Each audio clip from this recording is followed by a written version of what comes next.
आज आपण पारंपरिक गव्हाच्या पिठापासून उकडपेंडी करणार आहोत। उकडपेंडी हा पदार्थ विदर्भात आणि खानदेशात जास्त करून करतात। हा पदार्थ फार पौष्टिक आहे।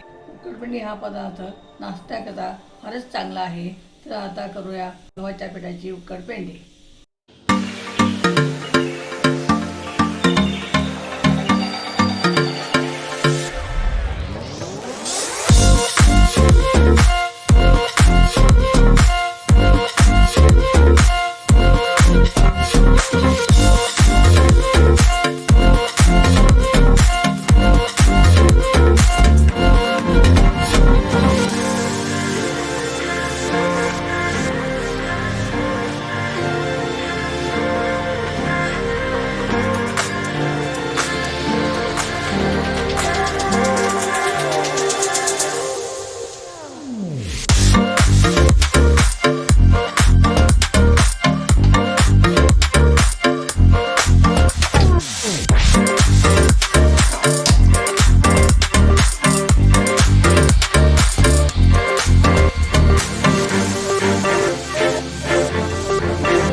जर हा व्हिडिओ तुम्हाला आवडला असेल तर लाईक करा, शेअर करा, सबस्क्राईब करा आणि हे उकडपेंडी नक्की करून पहा।